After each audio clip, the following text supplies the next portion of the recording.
Hello students, today we will see the next effect of admission of a partner on accounts of the firm. So today we will see how to do revaluation of assets and liabilities. So when a new partner is admitted, he by default becomes combined owner of the assets of the firm.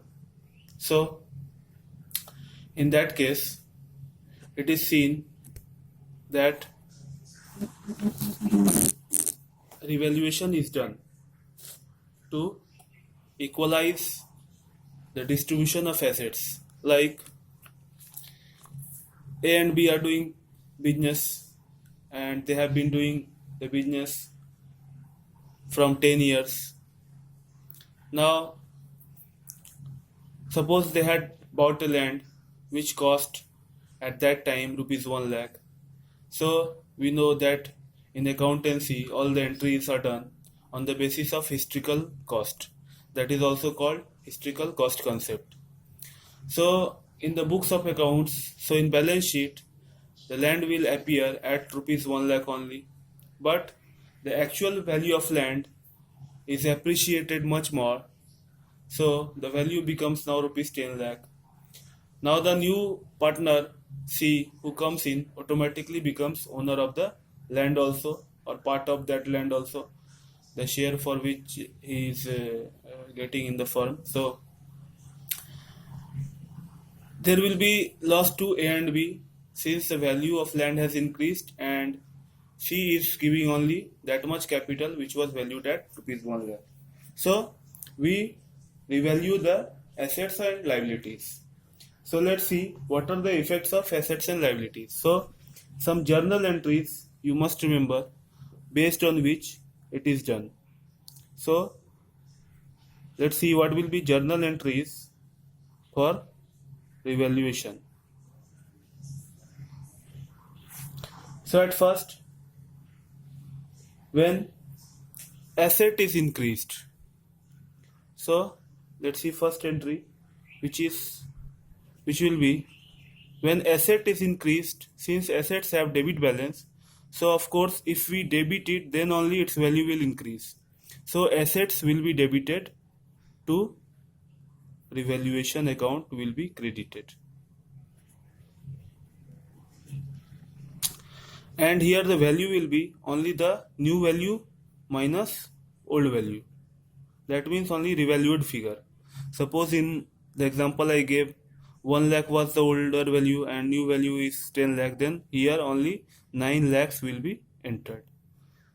In case if assets are to be devalued, that means assets value is to be decreased, then opposite to this entry will be made. So revaluation account will be debited to assets account. Values hint is given in the sum. Again, let's see what happens in case of liabilities. When we have to increase the liability, if liability is increasing, then we will credit the liability since liabilities have a credit balance. So if we want to increase liabilities, then we have to credit it. So whatever liabilities name will be here, like if creditor is increasing, to creditors account only the revalued figure. If liability is to be decreased, then we will debit the liabilities. Lot of confusion occurs in these entries, so you have to just remember, if we want to increase the assets we have to debit it, so assets will be debited, and if asset is debited, then definitely the revaluation account will be credited. So don't concentrate on revaluation account, concentrate on what you are debiting or crediting. If you want to decrease the asset, you have to credit the asset, then automatically revaluation account will be debited.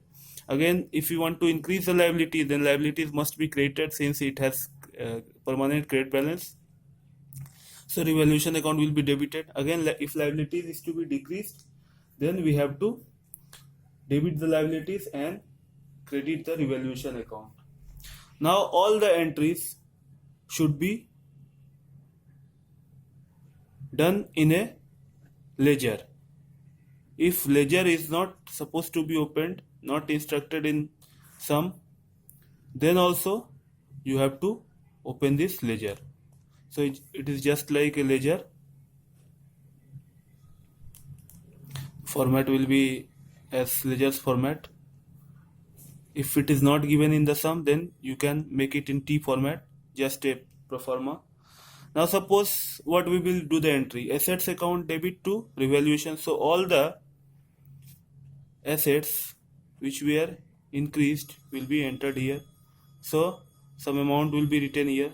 Suppose I am giving some amount so that it will be easy to understand. Suppose 1 lakh increase in assets value. Now again revaluation account was created when liabilities were debited. So by liabilities, suppose 50,000. Now all the assets which were devalued will be debited to revaluation account. So suppose it is 30,000, and again when liabilities were increased, so liabilities, suppose it is 50,000. Now we will balance it and see which side is more. So it is 1,50,000, it is more 1,50,000. Now the balance will be 70,000. So this amount will be transferred to old partner's capital account. Suppose A and B are two partners. Suppose they share equally. So 1/2 of 70,000 will be given to A, and 1/2 of 70,000 will be given to B. So in the partner's capital account, when we will make the partner's capital account, then if credit side of the revaluation is more than debit side, that means there is a profit on revaluation. So it is called profit on revaluation. Now you can easily see, since this is in debit, so it will go in credit by revaluation account, and two columns will be there in capital. So 35,000 will go to A and 35,000 go to B. So effect of this is that partner's capital is increasing due to profit on revaluation. If the debit side of the revaluation is more than credit side, then this balance will come here. Then there will be loss and it will be transferred to the partner's capital account. There is no such thing that there will be only profit on revaluation. There may be loss on revaluation also, and if there is a loss on revaluation, it will appear in the debit side of the partner's capital. So the partner's capital will decrease.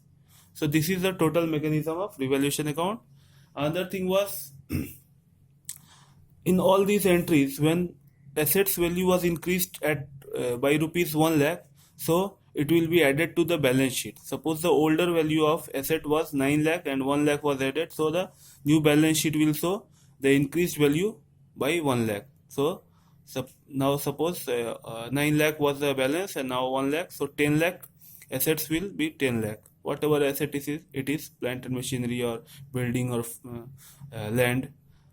Whatever liabilities it is increasing, this increased figure, this new figure will appear in the balance sheet.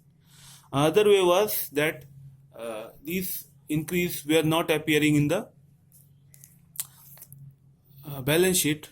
That was called memorandum revaluation account, but that has been excluded from the syllabus. So you just have to go through this. Only value will be increased in the balance sheet, and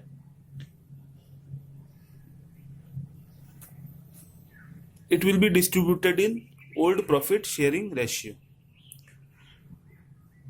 So that was all, and these entries you have to remember, and you have to make a ledger like this.